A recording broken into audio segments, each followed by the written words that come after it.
And here we are in number 8 and the last reflection in the current series. And I'd like to start with a very ordinary story. It was Saturday morning and 2 of us had gone into the town to do the ordinary weekend shopping. As usual, the one thing we had forgotten had to be brought from the other end of the main street.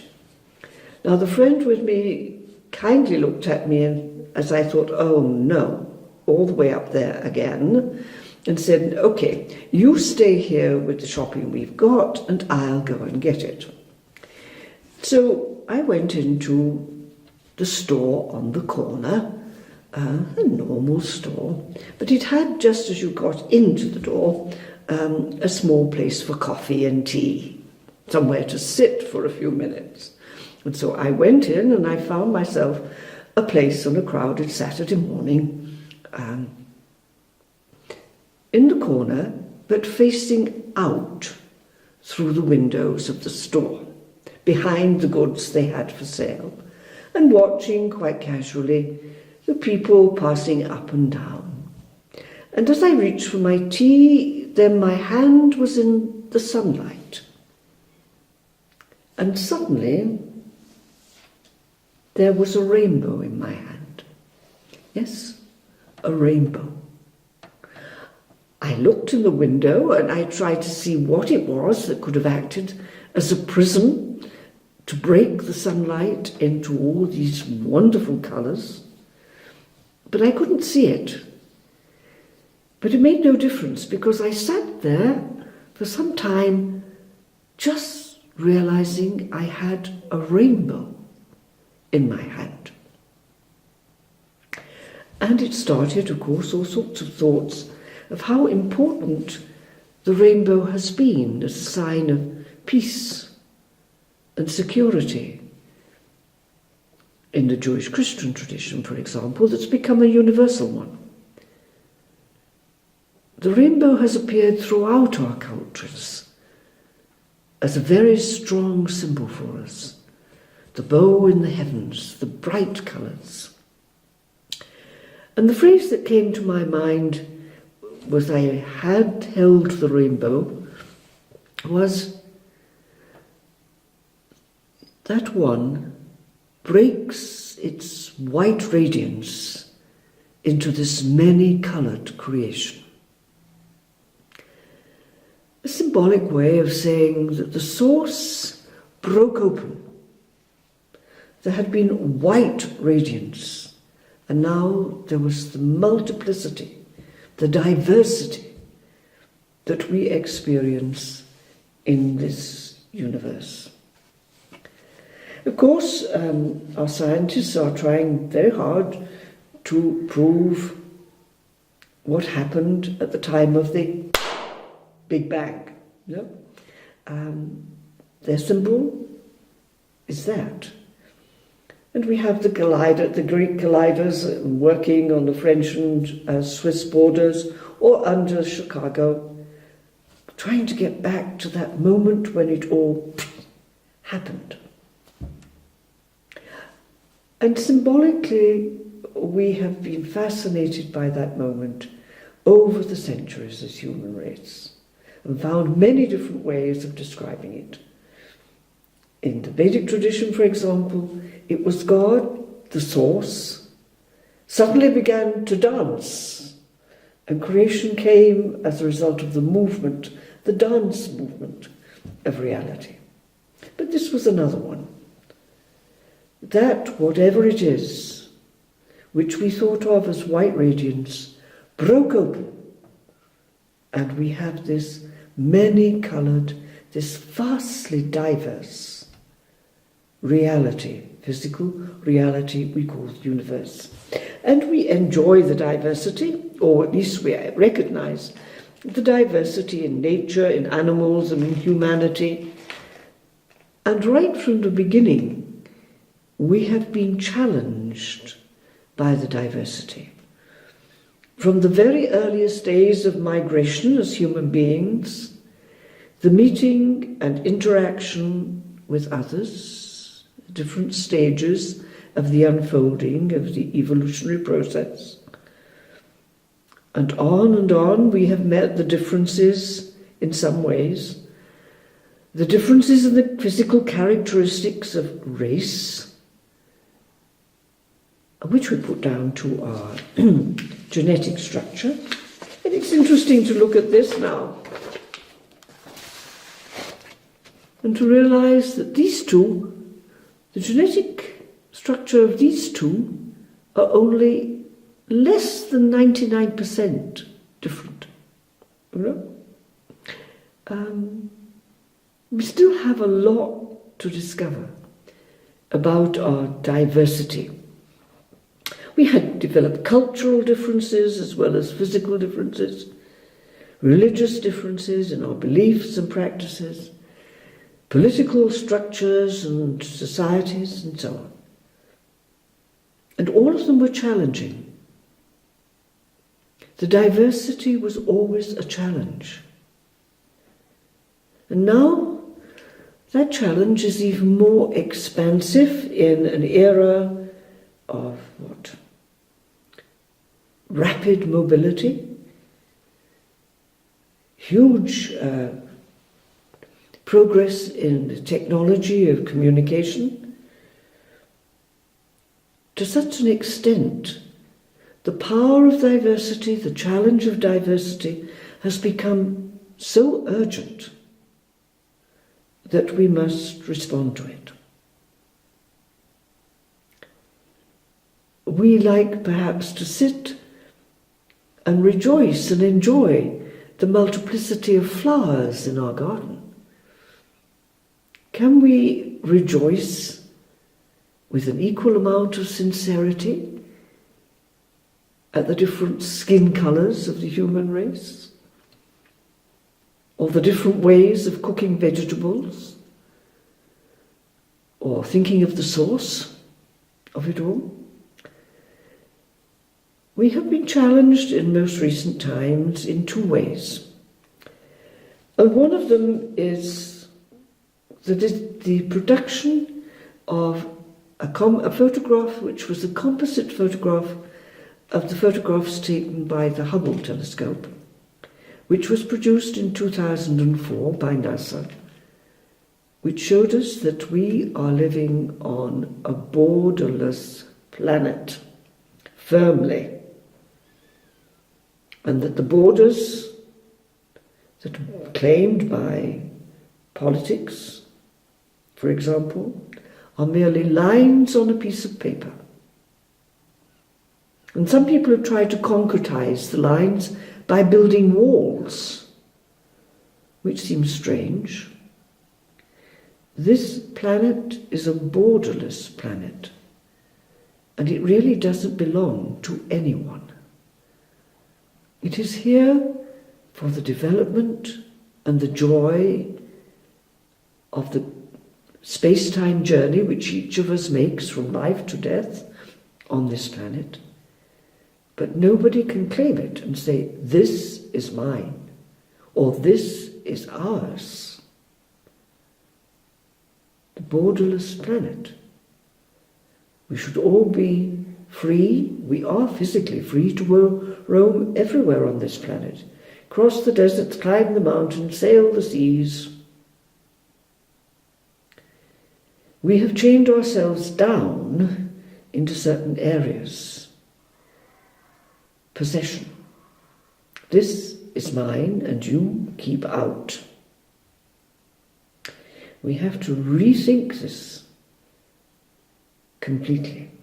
The challenge of the borderless planet is the strongest, clearest we have had through the centuries, and it's ours now. Waves of global migration. It takes hours to fly from Europe to Africa, or from Asia to the North, to the Americas. Be realistic. That means stay with the reality. We are one species on this planet, and it is not naturally broken up into sections so that each one can claim this is ours. Okay, now why do we do it? What are we afraid of when we realize that some people are moving around the planet? We've got the beginnings of a global migration. We've had them before, but this one's more intense because of the speed of movement from one place to another, as we mentioned a moment ago. Migration. If we think we can claim a bit of the planet, we can tell other people to keep out. When we realize we can't, we should all be free to move, we have a very different perspective on our life on this planet. Why I am here on this planet for such a short period of time. And everybody else is here too, for a short period of time. Why am I afraid of migration? Why am I afraid of the differences, of the diversity? What am I frightened of losing? Wealth, comfort, importance, ascendancy, values? No. Another reason we have to look seriously at the contemporary situation and the challenge to our thinking is that now we have been told the evolutionary process is in our hands. Now there are many examples in both medical research, for example, mainly in medical research, which make us stop and think, how true is this? Have we come to a point where we can, if not control the evolutionary process, but at least affect its outcome? We've talked before on YouTube, you might like to go back and look at some of it again, when we talked about the discovery of CRISPR, which was a way of locating in the human genome those genes which might carry hereditary diseases, and then developed the technology, Cas9, which was like a pair of molecular scissors, which, having recognized the carrier of the disease, we could cut it out. And this experiment had been tried, and there has been a great deal of controversy about it. And go back and look at that YouTube when we talked about this in more detail. We're frightened of the rapidity of the advances of technology. Have we really come to the point where this picture replaces one that is more familiar? You remember the old master painting of the hand of God creating humanity, creating Adam.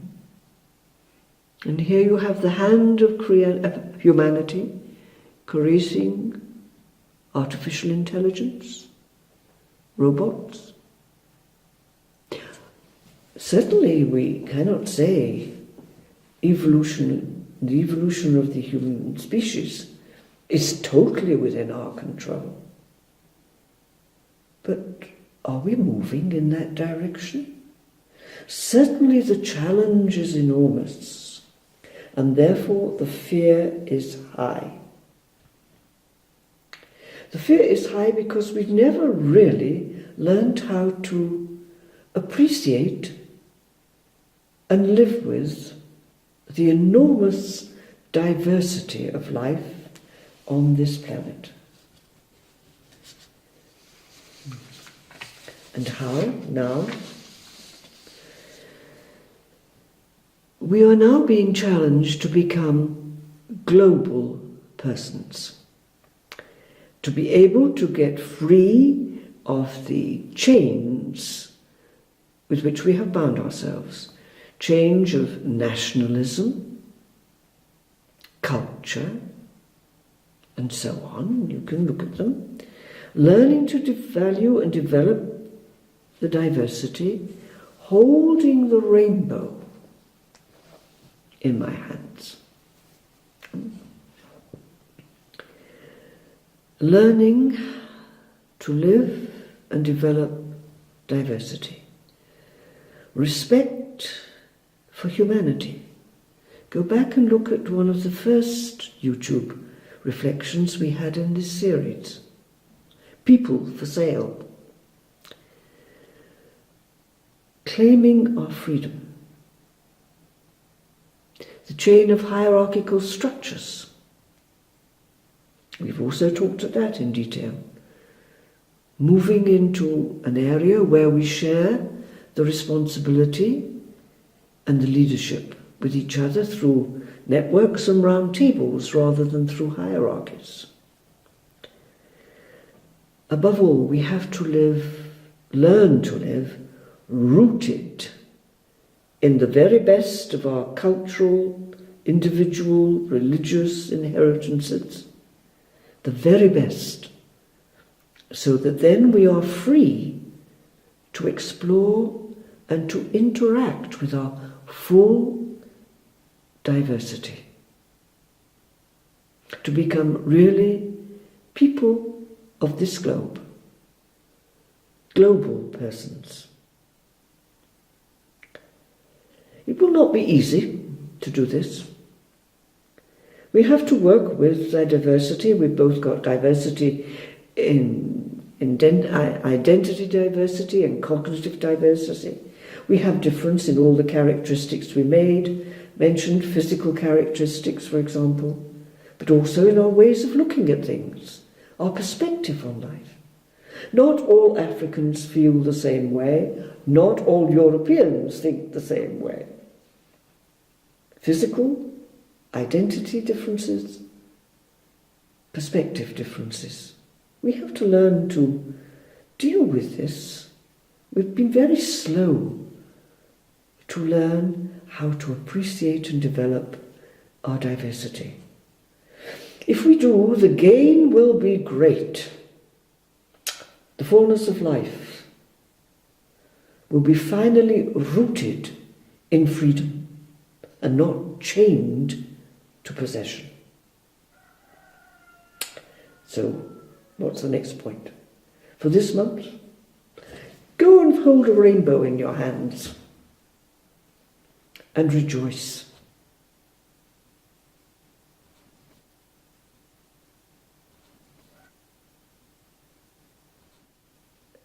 It might be helpful just to go through the titles and the different themes that we've used for these 8 reflections.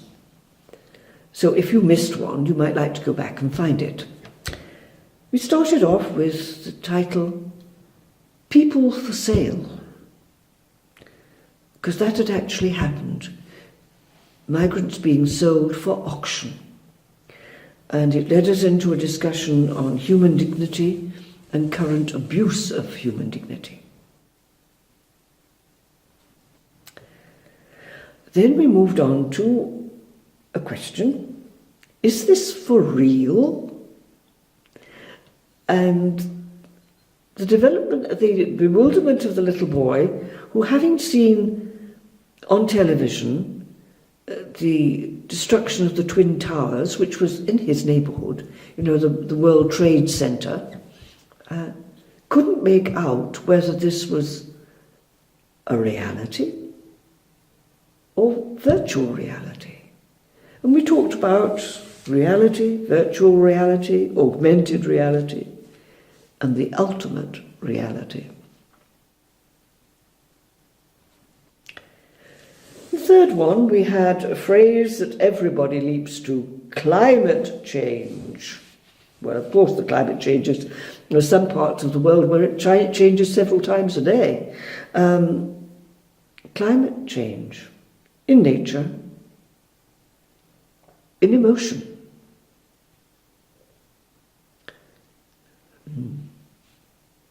Go and discover what all that was about. Then for number 4, we looked at the collapse of the hierarchical system, social structure, and the replacement by shared responsibility, shared leadership, roundtables, and networking. From there we went to a question, into the law courts. So, do you plead guilty or not guilty? And this led us into the difference between judgment and compassion, and the role of compassion in our everyday life, and how often we are playing the role of judge in a situation where we have no authority to do it, and we don't even understand its value.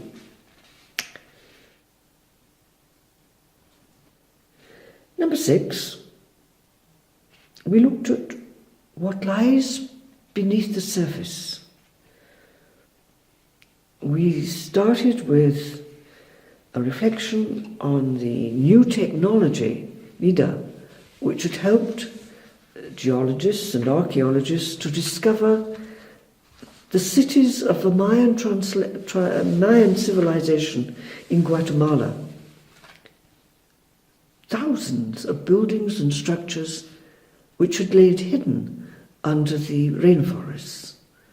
And then we went to look at the hidden structures in our lives, in our own person, our own choices, and so on.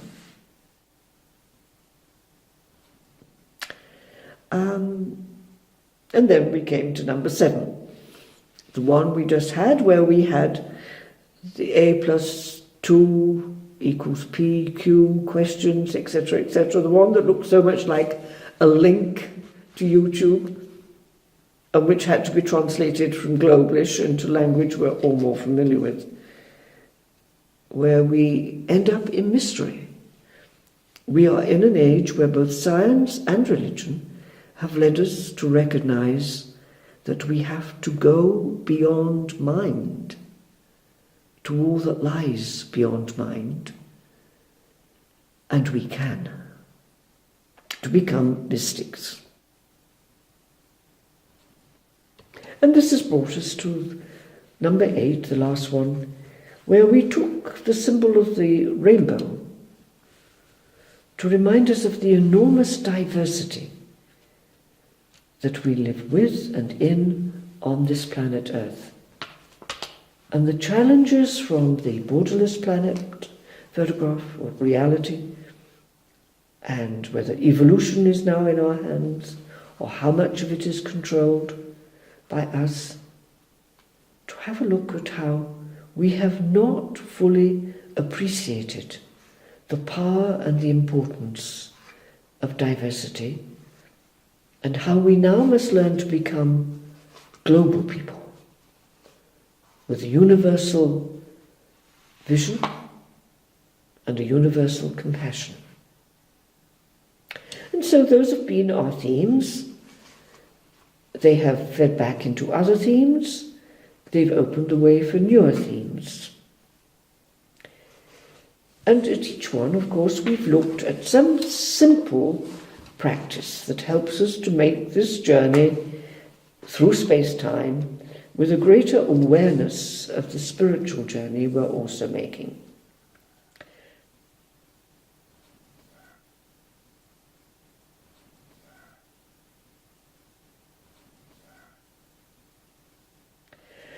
And the first one was just a chance to look at automation in our lives by choosing one simple action that I do automatically without thinking every day.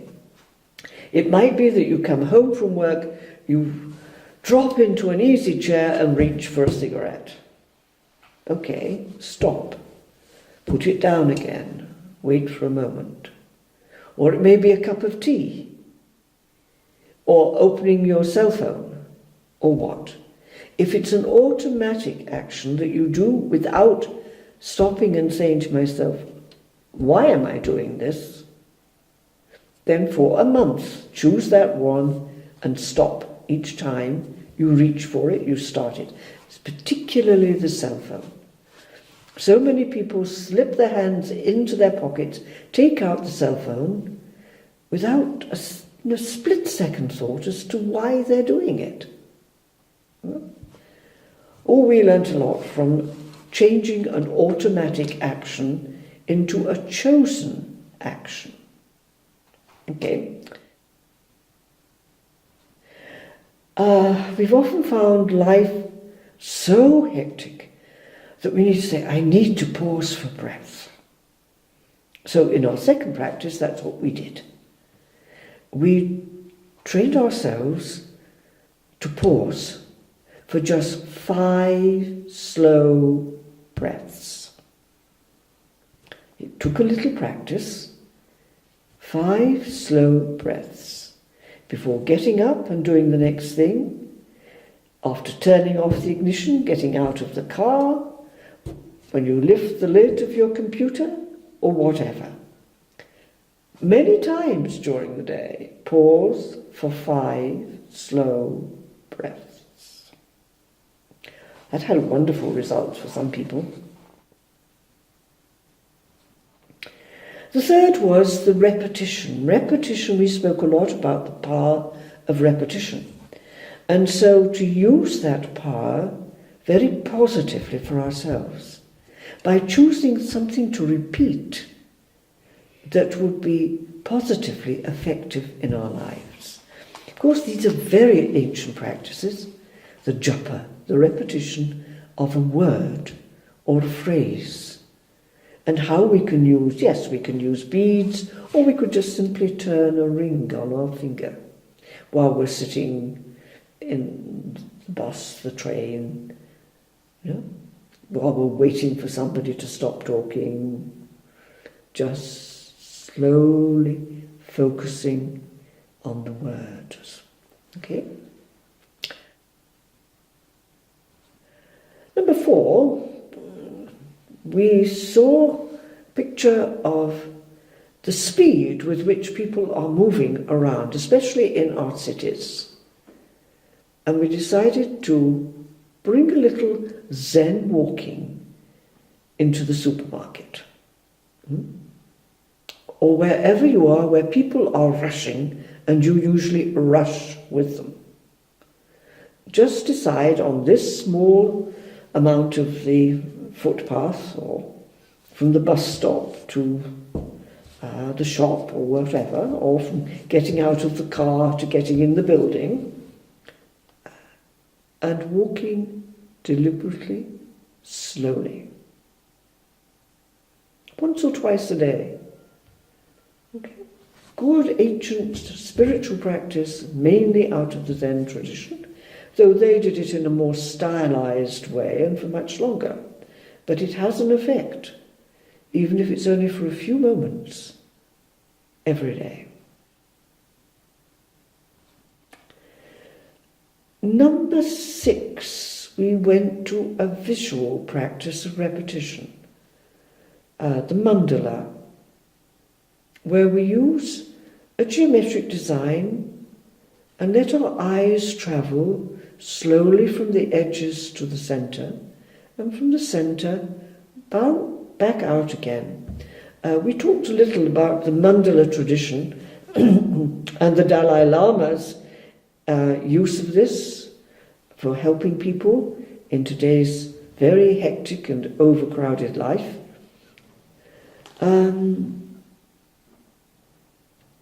The media has taught us to be extremely visual. And so for many of us now, a mandala, a visual repetition, slow circular movement, may be more helpful than the repetition of a word. But try it. Then we came to number 7. Seva. Doing what you're doing with attention and without any ego referencing. cutting, cutting, or washing, washing, whatever. Being able to let the ego sit down and not want to take possession of what we do or the results of what we do. Dispossession was the thing we had been talking about. And so on. Now, you've had 7. They're all extremely simple, easy to put into the middle of any life. And if you have practiced them, you have some sense of what helps you most.